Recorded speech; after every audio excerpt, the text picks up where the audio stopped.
Hey, everybody. Welcome to this Exposure Foundations demonstration today. In this lesson, we're going to go through the entire process of editing with exposure. So we're going to take through organizing and then do some editing, apply some creative effects, all of that stuff. And by the end, we'll have a clear understanding of how exposure operates. Speaking of exposure, exposure is our advanced non-destructive raw photo editor and organizer. So it handles your full post-processing workflow. So you can use it to copy images from camera cards, apply editing adjustments, creative effects, export your finished photos. You can even print right from within exposure. So just a little tidbit about history of exposure is that over 15 years ago, actually, I think it's over 16 years ago now, exposure was created for film photographers. So people that used to shoot with film struggled with the transition from working with that film in the darkroom with editing images or taking and editing images without going into the darkroom and just using the computer. And so Exposure's accurate film emulation presets were designed to help ease that transition. And it's just what they needed. And it also happened a long time before Instagram and all those kind of filters that people put on their shots that they take. You know, nowadays it's kind of popular, but when exposure began, it was not. Anyway, okay, let's take a look at how exposure helps make organizing hassle-free. But before we get into the demonstration, I want to point out that we're going to reserve time at the end to answer any questions that you might have specific to workflows. Also, if they're not answered during the demo, that is. Also, we are monitoring the chat. So if you have a question about something in particular, go ahead and type it on in there. And we are monitoring that. We have Nate from our support team, and he's here with us today, and he's going to be helping. So yeah, if you have any questions there, we're going to get you handled. Okay. See, he's right there. If you guys are looking at the chat. Thanks, Nate. Let's get into the subject now. Let's start organizing our images, okay? So where we usually begin organizing images is when we're grabbing them from our camera card. So let's do this. We'll open our copy photos from card dialog, okay? So anytime that you use exposure, when you put a camera card into the computer, this dialog right here will come up automatically. So it will tell you that you have a new camera or a new camera card plugged in, and it will start to read that and look at all the images. You can see them appearing here in this middle section. So there's three numbered sections in this panel. There's the source, that's where the images are, or where they're coming from. This, in our case, it's the camera card. Then we review the images and select which ones we want to copy here in the middle in step 2. And step 3 is where we designate where we want to put them on our computer. So we can save them right to the desktop. I have everything organized into a photos folder, and that's what I do here. And then we can generate subfolders here for, let's do the right images. And I will select the images that I want to copy over there. And they are from John Barclay right here. So I'm going to make a subfolder called John Barclay, and I'm going to copy all the images from the John Barclay folder as they continue to populate here. And let me shut these other folders down. There we go. So I have a lot of folders on that camera card, and I kind of did that for a reason. You can see that there's a lot of functionality right here inside of exposure that you can begin organizing your images immediately. You know, if you were, let's say, shooting with a camera card while you're on vacation or traveling, and you have destinations that you went to, then you will have a lot of images right here on your camera card, and you're going to want to be able to organize those. And so exposure has some functionality to help you to do that really easily. So right now I have these selected. I am just going to copy them over into this John Barclay folder. We can rename the files if we want to. I'm going to skip that. And we can also apply metadata, which is like copyright information about you or who took the photo. You can also put, excuse me, pollen season down here still. We can also put it into collections already and organize it. You can apply keywords to help you organize your images and organize your image library on your computer. And you can even apply presets directly to the images as they're being copied over to the computer. So it's a lot of functionality here, but we're going to skip all of that. We're just copying our images. Okay, so I'm going to say okay, and then I'm going to take a little swig of water so that I don't cough on everyone. Oh, it turns out I'm going to hit skip. It turns out that I believe I already have that folder. I do. Well, hey, they're all copied here. So let's grab all of these images. And what I'm going to do is reset all of the organizing, all the things that I've used here to organize these folders. I'm going to unset all of them so that it's just like we copied them over. Okay, so now we have our John Barclay folder that we just copied from our camera card, right? Now, one of the things that I wanted to point out about exposure is that when you are doing any processes like copying or moving files, specifically from a camera card, in this case, you can begin working on them immediately. So even if that, let's say you have thousands of images that you're copying, you'll have a progress bar standing there, sitting here and saying, that it's copying process, and you'll see the images come up in the grid view here in the middle. So as you can see that populating, you can begin doing anything that you'd like in terms of organizing or even editing those photos. So you don't have to wait until it completes to do that. So the reason being is that, see, I was trying not to do that. Reason being is that exposure does not use a catalog nor modules, but the catalog is the thing that's important here. So let's take a look at a Finder window. And in the Finder window, we can see here, let's go to that folder of John Barclay. So we can see that we have on my desktop, I have a photos folder. And then inside of that photos folder is the John Barclay folder that we just made.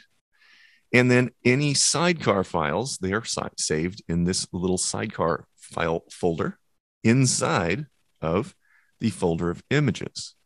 So instead of having a catalog which manages something somewhere else, this is how exposure handles that with these little sidecar files. So these little sidecar files are much smaller than a huge image. So it's actually really easy to work with. So the edits are saved here. All the organization's information is saved here in these sidecar files. It makes things like backing up your images or saving images saving libraries with other people, things like that, very easily, because you can just grab a hold of the whole folder just like that, and then go ahead and move it over onto whatever service like iCloud or Dropbox. See? So I can just drag that whole folder over to the Dropbox folder. And as long as I'm sharing that Dropbox folder with another computer, then it will synchronize edits and images between those computers. Anyway, I just wanted to point out that there is not a catalog, so we don't have to worry about that stuff, and it makes the organizing really easy. So speaking of organizing, let's get to applying some organizing structure to our images here. Okay. Back in exposure, I'm going to hit the tab key. Now what tab does is it shuts all of the panels that I have open. Okay, so I don't really need this panel on the left side, so I'm going to close that one. I am going to keep the one on the bottom, but I really don't need this one on the right. Okay, so now we're just looking at pictures, so we can even make these a little smaller so we have more to look at. Since we're organizing, we want to see what we're doing and make sure we're going quick. So I want you to imagine when I'm doing this, that there we have lots and lots of images that you're going through. And so we want to make sure that it's very quick and fast when you're organizing your images. So we can apply flags to images over on the left side of the grid. You can see if I click that little flag icon, turns white. That means it's pick. This is a pick flag. If I hit that same white button again, then it will turn it to a reject flag. And if I hit it again, it goes back to neutral. Okay. Another thing that we can do, right, after we say, yeah, that's definitely an image we want to keep, we can assign a rating to it here on the bottom. We can also assign a label to it, again, here on the bottom. We can right click, and that gives us a menu here. where we can select which of our color labels we want to apply to the image. Let's go back. We're not going to do that right now. But so we have our pick flag, correct? I'm going to go back to that, and then we're going to quickly go through and just mark which ones of these images that we want to choose as pick.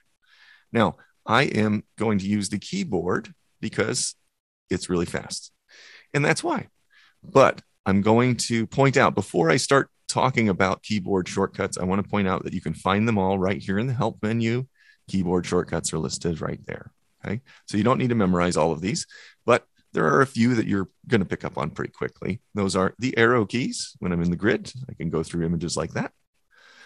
Plus and minus. That plus is a pick flag. Minus is reject flag. So if you have something that you marked as pick or reject, and you just hit the same thing, so I'm going to hit minus here, it will remove the flag.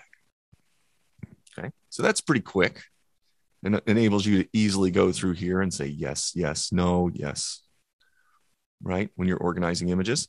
If you hold down the shift button, then you don't need to use the arrow keys. Okay, so I'm going to hold down shift, and now I'm going to hit my plus or minus to mark it as a pick, right? And then you can see that as it's doing that, all I'm doing is assigning that flag, and it's automatically going to the next image in the batch.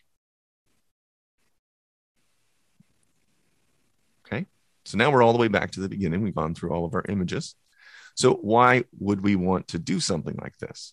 Okay, well, when you're going through images, when you have lots and lots of them, let's say, you're going to have images where you either have duplicates, or where the flash didn't go off, or where the flash did go off and you didn't want it to. And those types of things are really what you're looking for, or sneezes, or, if there's anything that happened when you really didn't want or mean to get that image, that's really what the pick and reject flag's for. At least that's how I would be using it. So we've applied this, right? So we have our images here. But what I want to do is apply a filter now at the bottom of the screen. And that enables me to then see which ones, at a quick glance, which ones I said I am choosing as a pick. Okay. So we've narrowed down our total amount. You can see it down here on the bottom right. We've narrowed down our total amount of images that we're going to process from 30 to 21. Okay. So now we can go back through these images the same way that we just did with our pick and reject flag, and do the same thing with our star rating. Okay. So the star rating, again, we're going to use the keyboard. Again, I'm going to hold down the shift key, but the star ratings are the numbers 1 through 5. Okay. So if I hit 1, it's going to give it a 1 star. 5 is a 5 star. It's pretty easy. Hold down shift, and you can see how that works. Now, it does go pretty quick too. And that's what's great about when you're working inside of exposure, is that, imagine you have lots of images that you're going to edit. And, well, then you need to be able to get through them quickly. So I've applied some star ratings through the whole folder here. So now what I can do is apply a second filter, or add to my filter, and say everything has to be at least 4 stars. Otherwise, I don't want it. Okay. So then it narrows down our batch again, a little bit less. All right. Now, let's do this one last time. We can use the color labels. They are right here. I don't have any applied yet. Color labels, you can use them any way that you'd like to in your workflow. Personally, I use them to organize my images as I'm doing the editing, which sounds a little weird, but there's a method to my madness. So if I'm going to right click right here, we'll take a look at the color labels. And so when I'm going through my images, I know that if I'm going to edit the image, I know that I need to process just to correct whatever. And then I know that some of them I want to make black and white, and some of them I want to remain color. And so I use colors to tell me where I'm going with it when I'm deciding which moments, inside of telling my story. So I'll use red, saying that I haven't edited it yet, but it's a selection. I'll use yellow, saying that I have applied, or that it is correct and color. I mark them green, saying that it's going to be black and white. And then blue is when black and white is edited. So those are my 4 colors that I use. I don't actually use the 5th color. But anyway, that's my method. So I'm going to just run through these here real quick, and I'll hold down Shift again. We're going to use the numbers 6, 7, 8, and 9, which enable us to,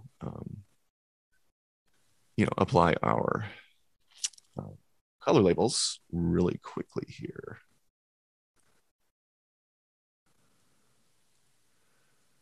There we go. Oops.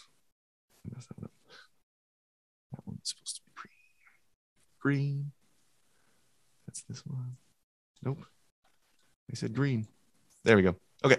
So now if I wanted to quickly, I can say, I want to find the images that I know I'm going to edit.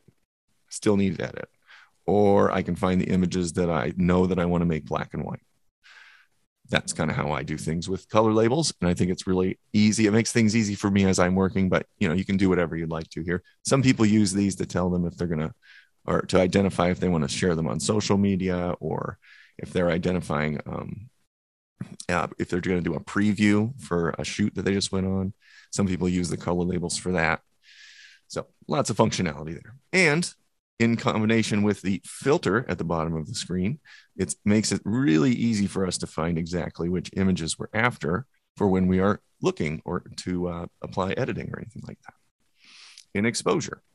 So there's something else here at the bottom of the screen that I want to point out, and that is that we can use more filters specifically by metadata. So, excuse me.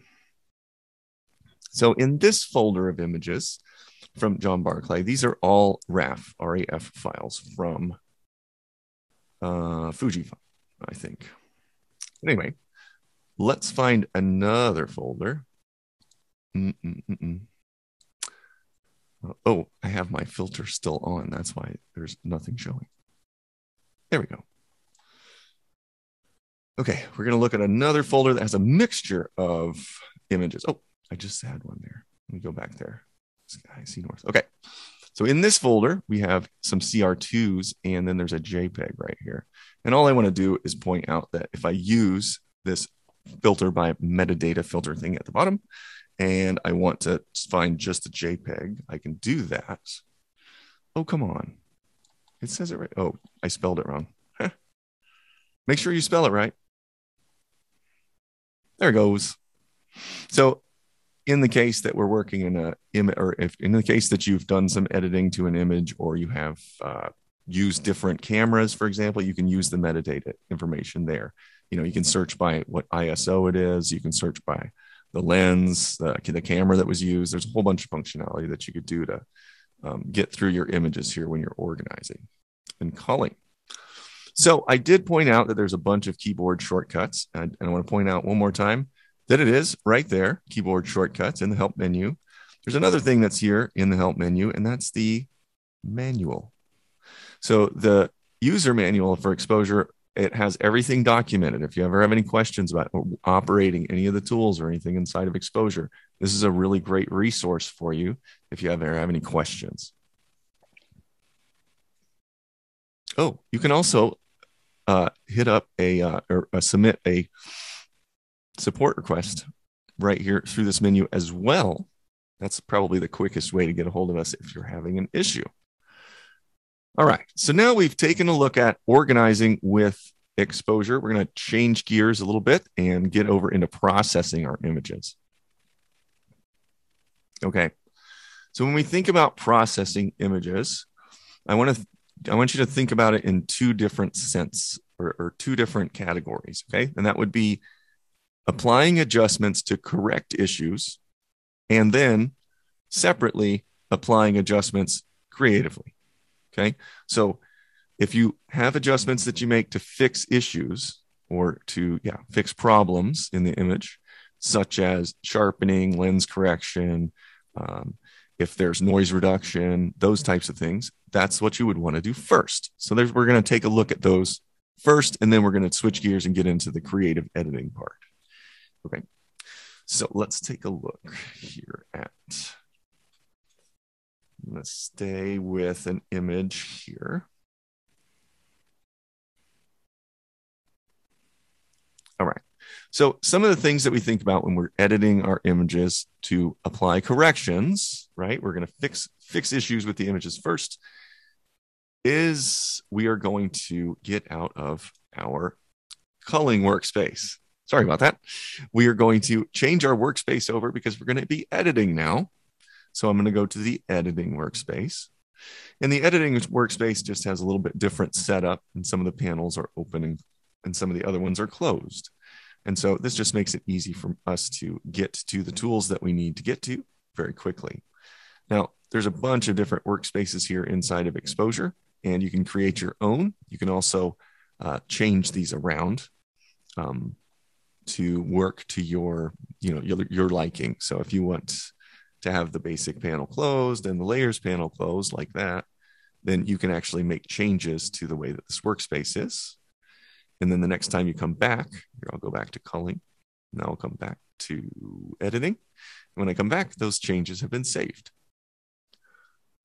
Okay, so I'll just turn it back the way that it was. There we go. Now we're talking about fixing issues inside of an image first, okay? So some of the things that we would think about would be lens correction, and it's down here. Now, Exposure has automatic lens correction based on lens profiles. It also you can also do that manually if you choose to. So instead of having the lens profile here, you can choose to do it manually, and then you can do what you would like to correct for the lens distortion or vignette, or add chromatic aberration correction as well. Okay. So that's kind of where I would begin. Then sharpening is usually next. One of those things where you want to make sure that you are razor sharp when you need to be. So usually with a portrait, you look at the eyes. When it's something, when it's like a flower or landscape or something like that, there's usually a point of interest that you want to have razor sharp. So you want to zoom in at 1:1. You can see it up here on the top left, 1:1.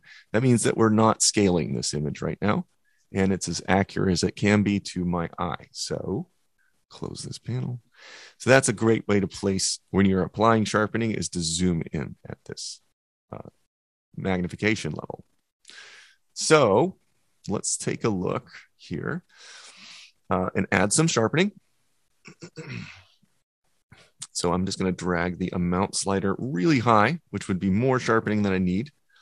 But I do that so that it's easy to see what the sharpening is doing on the image. So that's just a way that I do things. Another thing is, on the sharpening panel, I'm going to hold the Alt button while I drag these sliders around. Okay? So the Alt button will change the view here, and you'll see it as I make adjustments. Okay.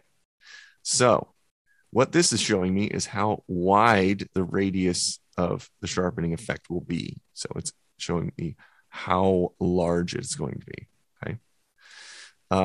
And it's tough to see because you can see it right in here where you have a lot of contrast, on the shine on his nose. You can see it in there, and on the hairs. So that radius is usually, I do it, you grab it, that's everything, right? If I go with a high radius.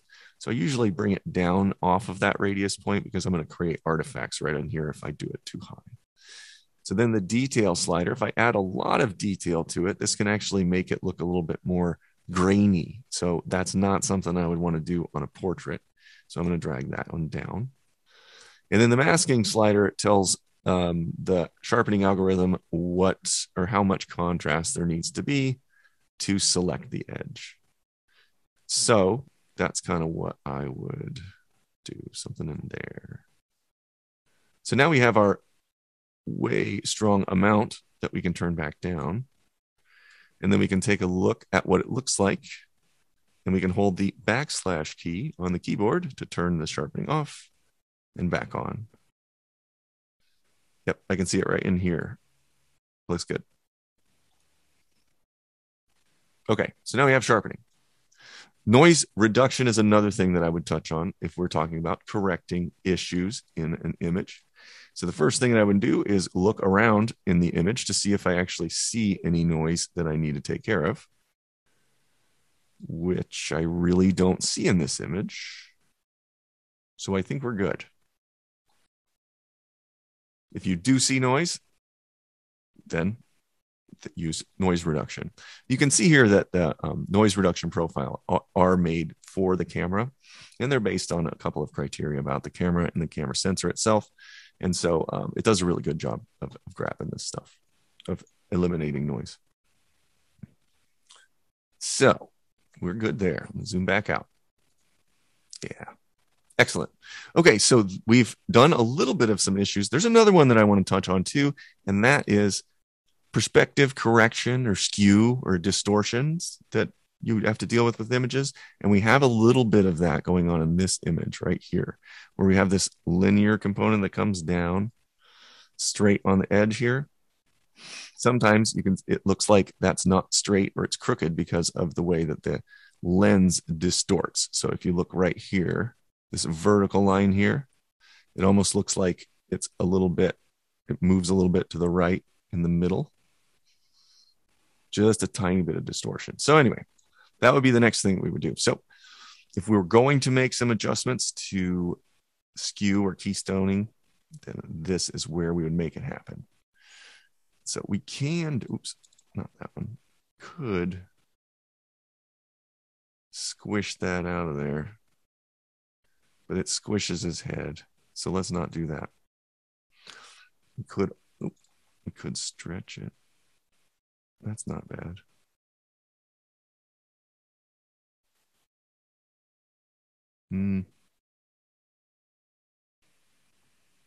Okay. That works. I'm going to close that. So now we have our crop. It's a little bit better. And we have our sharpening. So I'm taking care of some issues that we had with our image. And now we can start moving on and thinking about some of the creative stuff that we want to do with our images when we begin to edit, or as we get further into editing, excuse me. So let's take a look at some presets now. This is really a good place to look at that. So I'm going to open up the left dock here. I'm going to close the folder panel. We don't need that.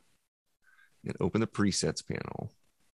Now, the presets are organized by type in folders. So you can easily browse through them when you're looking for a specific look for your image. You can also search for it. You know, we're looking at a portrait.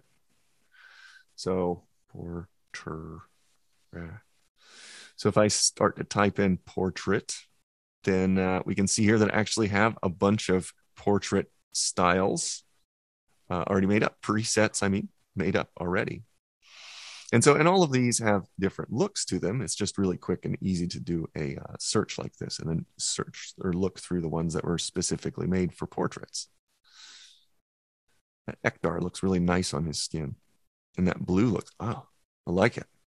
Okay, so we did a couple of adjustments. We did some sharpening and lens correction on this layer, right? So if I click my Ekdar preset, then we applied that look right to that image. Now it did change the name of the layer. I just wanted to point that out here. Let me undo that. I'm going to Command Z.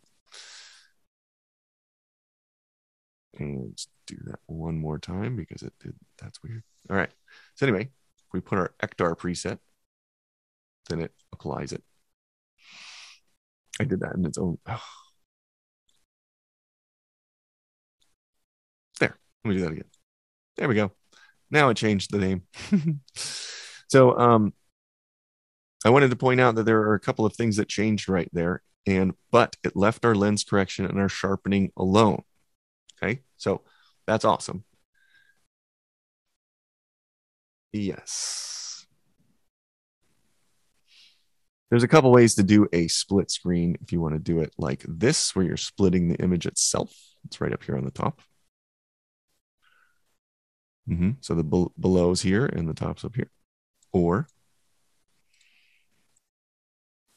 we can, if we edit with a in another process, if we edit with our with a virtual copy, then we can have the original on one side, and then as we make adjustments, there'll be a second one. So I could right click and make a virtual copy. Then go to vertical. And then I want to keep this one. So here we go. So what I've done here is I've changed my layout so that I have two images being shown on my screen at once. Here's the original. And this original one, I'm going to reset. So that's all the way back to nothing.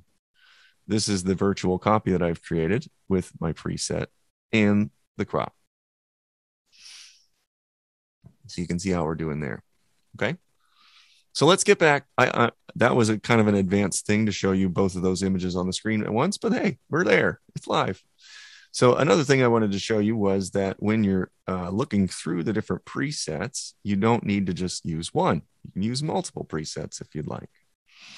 I'm going to change the layout here so you can see more of them. So let's say I want to make a black and white look. I can grab a hold of my black and white preset and put it right on the top. And now I have my Ektar preset and this Super XP2 look that's nice and crunchy with super black blacks. Actually looks really good.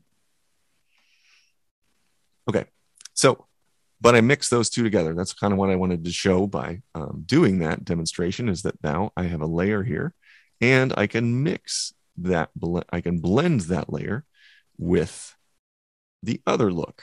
Okay, now this is telling me that the blend base.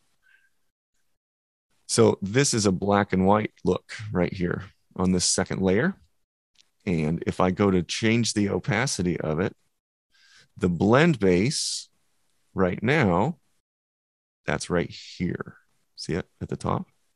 The blend base means when I go to change, because this is black and white, when I go to change the opacity down or lower it, it mixes with a straight black and white look, a monochrome look, rather than the color.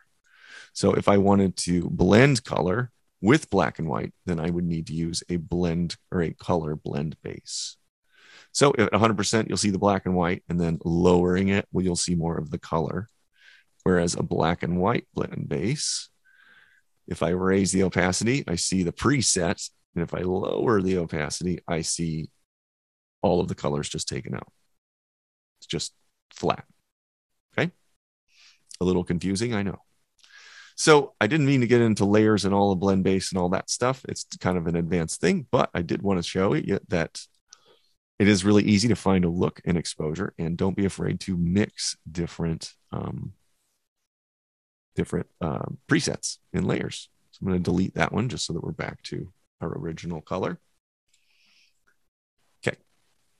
So now let's talk about, we just went over some of the presets. I'm going to go back and talk more about presets here in a little bit. So now one of the things also that I wanted to show you, let's go back to a single view, and I'm going to hit escape. Okay. So let's, I also wanted to show you that when you're working inside of exposure, that you can do work to multiple images at the same time. You don't just need to apply edits to one. So here, for example, I've selected these 4 images, and then I can hit like auto, and it will make some auto adjustments or intelligent adjustments to those images to kind of bring them to a consistent level of development. And so that's a really quick and easy way that you could apply some edits just to get going, and then go back in, and then go back in and then make more detailed edits to an image like this to make sure it's exactly the way that you want it to look. So we're going to begin with talking about editing now. So you can get as detailed as you like when you're editing, or you can make a quick handful of adjustments if that's all the photos need. And that's why I did the auto adjustments on those images there at the top. It's just a quick way of grabbing a few images, applying some edits, and then kind of looking in a little bit closer, and then getting more detailed with the adjustments that you make. So let's I actually have a really interesting demo that I want to share with you guys today. And that is not in this folder. I think that in my downloads folder, I was sent an image that somebody had. It's a scan from an old film negative. Probably. This might actually be a slide. But anyway, so this is a situation that comes up now and again when you have to edit an image and you don't know where to begin, but you know that you want it to look great. And so let's do it. So something like this, what do we need to do? We need to think about how we're going to fix any issues with the image, and then we're going to apply some creative looks. Okay. So when I begin, I'm going to start by setting my white balance, right? Then I want to think about how I'm going to do to adjust those tones to bring the tones back to where I want them to be. Then I can do some creative thing over the top to actually make it punchy, a little bit more punchy. So here's what we can do. This is going to be a quick off the cuff thing, but let's do it. So we can see that obviously this is an old photo, which is awesome. But because it's an old photo, we have some fading that's happened over time. So that's this aging stuff that's on here. We're going to have to try to remedy that. One of the things that we'll do is by setting the white balance. And you can see that I am zoomed in here and I'm looking around the image for a good place to take that white balance. Okay. And normally I would go for the cuff right here of his shirt in the shadow. I think that would be a good spot. But that might not work. This back here has been, because the image is faded, it's going to be a little bit tougher. This back here, this frame back here, that's white. And then this jar or jug over here on the mantle, that's white. So I'm going to take a look at those those spots when I'm using my eyedropper here for white balance. And then really, after you do something like this, you kind of just go by eye to see what you think those skin tones look like.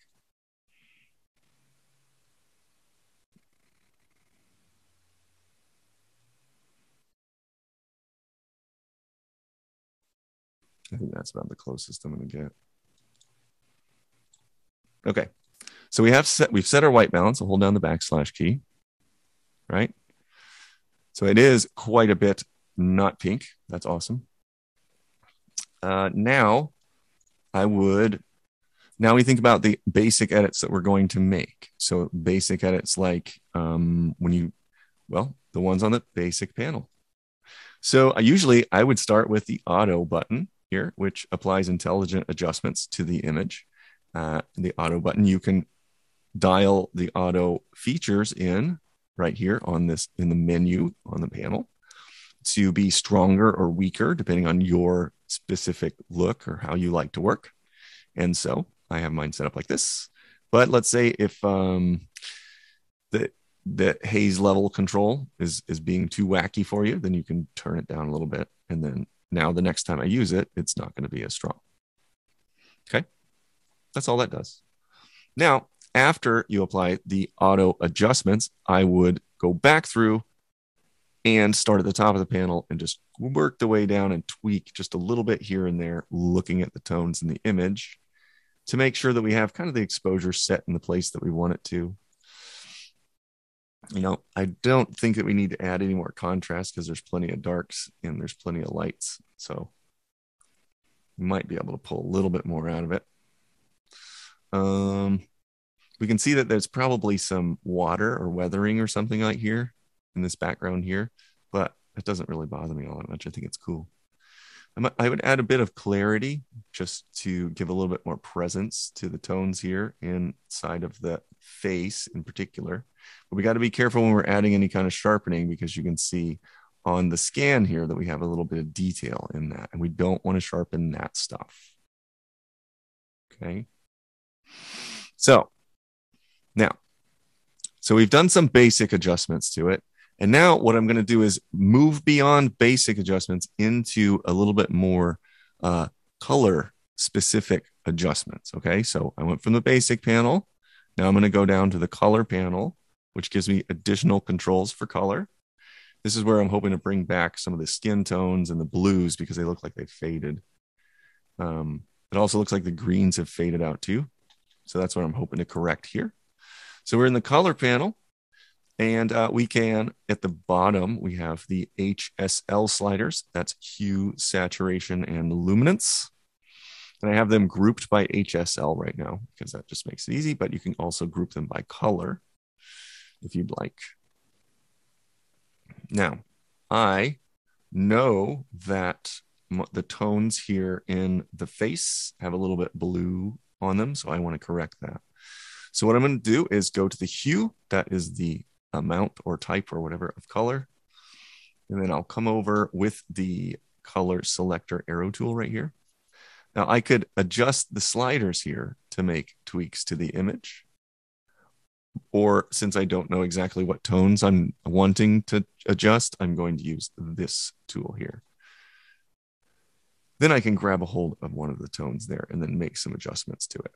And you can see that by adding some of that, you know, what it's doing to this image in the background in particular.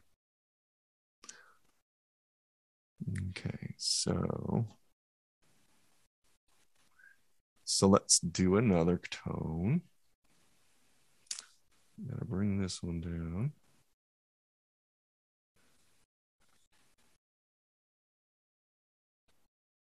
Come on now.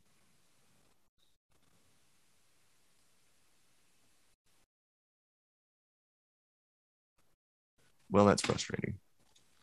Sometimes when you're doing work, it just doesn't want to work with you. So we can add some saturation as well. I want to make these pop a little bit more.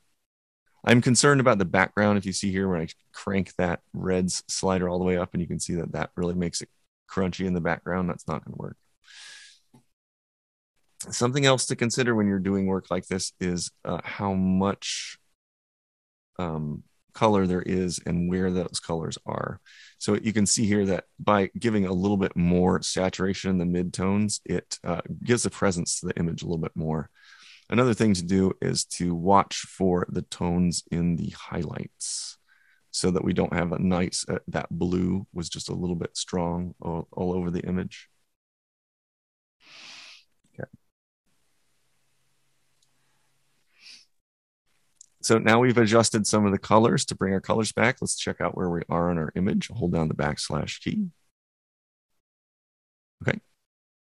Now we've done some color tweaks. Now I have one more trick up my sleeve, and that's to use the tone curve. Tone curve is a very, very powerful tool inside of Exposure, and you can use it to really do a lot of stuff to your images. And we have some presets here inside of each of these panels. Whenever you see one of these drop downs, that means that there are presets.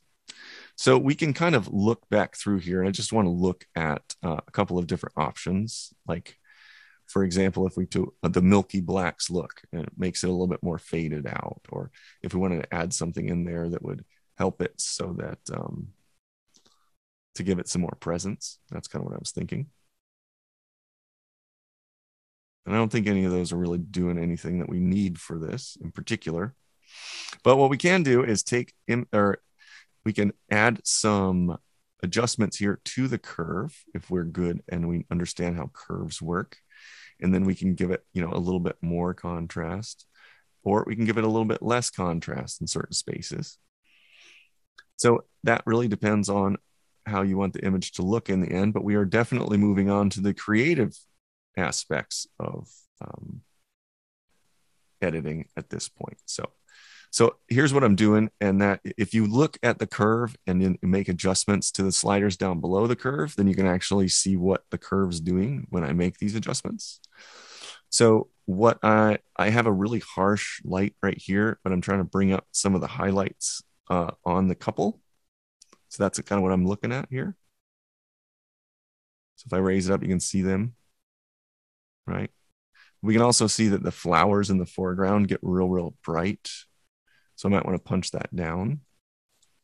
So now's when I'm entering into it. Since it's a creative editing environment, I'm thinking about if I want to make a global adjustment, which is an adjustment to the whole image, or if I want to start to get more detailed and then get into local adjustments, which would be just adjustments that make smaller edits to the photo. Okay. So, yeah. So let me close the tone curve panel. So one of the things that we can do that is it would be a local adjustment would be a vignette. I think vignettes are a very powerful tool and they're easy to use. Here in particular, what I'm going to use it for, I know I'm remaking or kind of reconstructing this image, but what I'm doing is I'm thinking about this foreground element, the flowers, and see if we can make a little bit of corrections that aren't very strong to help that flower not be so strong in the foreground.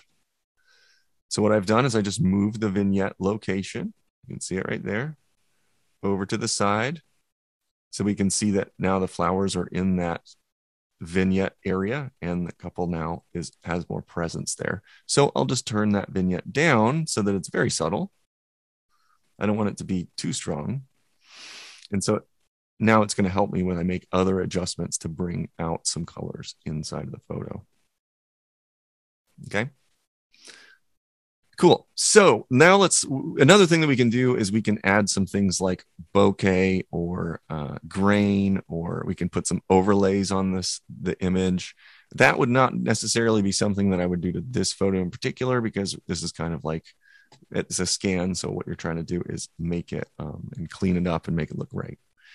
So another thing that I haven't touched on here is using the spot heal tool. You can see the scratches in the emulsion and what it looks like when that's scanned in. So we can make some little adjustments to fix these little issues here. We can do that with the spot heal tool. It's right here. Now I have it set to heal brush. You can see right here where it says heal. Heal brush is going to blend what happens around in with it. So it's a good thing to get rid of small blemishes like these. And then you just click or drag to cover them. Now, if it selects an area like it did way up here and it's a different color, you can bring it down to a better area to select. Now, also, sometimes this is hard to see because of the colors, the little marching ants that come around this selection. So yeah, just something to look out for. And that is how I would do that. So you got to work your way around the image for little things like this. And it is a painstaking process, but rebuilding an image of people that, I don't know, I think it's super cute. I love doing stuff like this. It does take a little bit of time when you're working through an image, when you're trying to, save it, bring it back, make it better. And so be prepared, but it's a lot of fun. It really is. Okay. So that was the spot heal tool. Oh, I want to show it. Now you can see here on her eyebrow where there's this little black spot. That's a good reason to use the clone tool rather than the spot heal tool. So I set it to clone mode. Clone mode, what it's going to do is just copy and paste essentially right to the spot where I tell it to. And so I don't want it to blend in.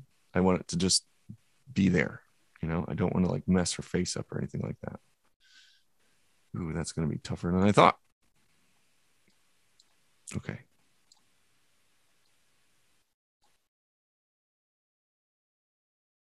Yep. There we go. All right. Oops. Okay. So yeah, going through and touching up like that, that's something you need to do. And then now I think that the next thing that I would start looking at as an image like this would be a way that you can put a creative look over the top of it to give it some of its former glory. And in particular, I look at something that would kind of neutralize this green.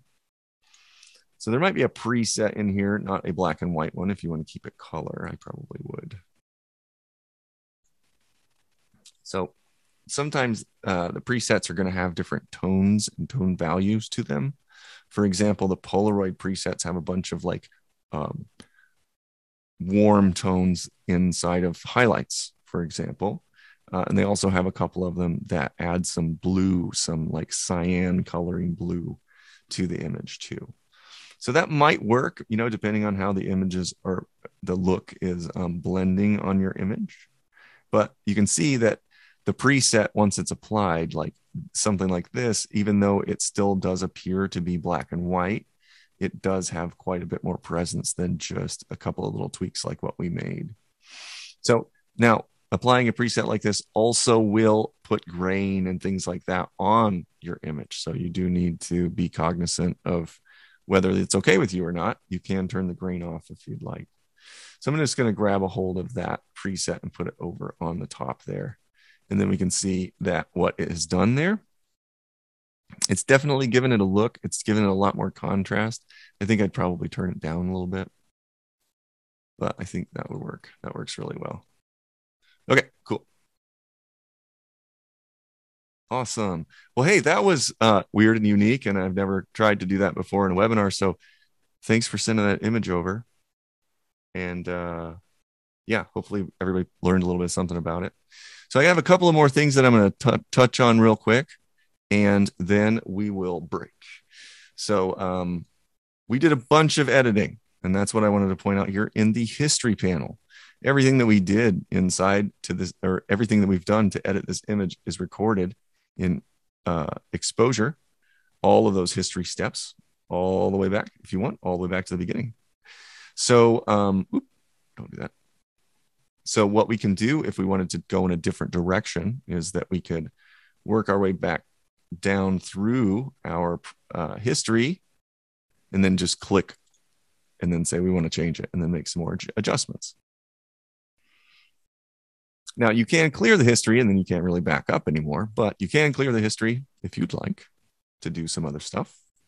I did want to point out also that we've been talking about all of the edits that we made and the history and all that stuff. And here is the Finder window again, where we have our folder of images.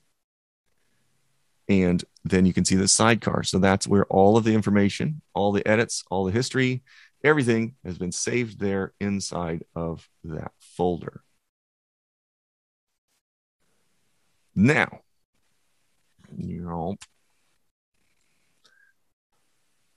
if we didn't talk about exporting, that's what we need to talk about. So inside of exposure, let's go back to my folders here.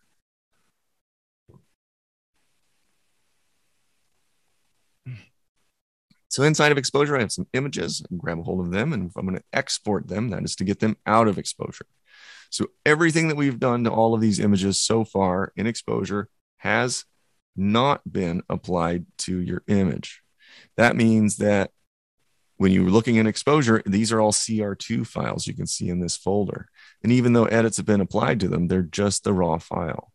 Until we export them, you can't actually see that and use it in other, or post it online or anything, because you can only see all the edits that you've done in exposure. So when we go to export, that will give us options to save it as a JPEG or a TIFF or whatever kind of file we want to save to. We can also tell it where we want it to save to the desktop, or there we have another file naming sequence that we could use. We can also save different file settings, different file types. And you can apply metadata. Now, one of the things that I did notice in the Q&A is about putting text on images, and you can. And this is how you can do it, and that is using the watermark. So you can see here, this would be a watermark that I made, a copyright watermark. So that's a way to put words on an image. There's other places you can put different messages if you wanted to on your images. And yeah, and you can make your own presets. So these are all watermarks that I made. So you can make as many of those as you'd like. And you can have them include information as well, like ISO settings or anything like that, if you're sharing information or teaching other people, or if you wanted to just know yourself, then yeah, you can do that. Anyway, and then you hit export, and exposure will send the image out, and it'll be a JPEG, and it'll be ready to go, or however you have your file settings set up. Now, there is one other way that you can export images from exposure, and that would be the quick export. So if you look here under the file menu, quick export is listed, and then you can see these different recipes. So if I wanted to make a large print, I made a recipe for that. and I just click large print and it will export according to that recipe. And here's one for Facebook and here's one for Twitter. And each one of these has the criteria for destination, file settings, file naming, the way that the image type, image size, all of those are unique for all of these different recipes. So I can select each one of them and export just like that with one click. So that is super fancy. Now, we do actually have a video that talks about how you can set up your own quick export recipes so that you can do that too over on our website. And that concludes our demonstration today. So before we turn our attention over to answering any questions, I'm going to have a couple more comments and we'll bring it on back. So if you want to get in contact with us or with other exposure users, we encourage you to do so over in our Facebook group. That is the Facebook Exposure Users Group. Here's it. So get on over there and answer the membership questions. We'll let you in, and you can post images there and stuff like Robert's epic motorcycle pictures that he posted. Another place that you can get a hold of us or to share your work with us, which we love to see, is over on, what is this? Instagram. Use our hashtag #MyExposureEdit. And yeah, we monitor this all the time and look through these and connect with people. We love looking through these images. It's really great. So yeah, if you're going to post your work on Instagram and use our hashtag #MyExposureEdit. And that said, thanks everybody for your interest in exposure.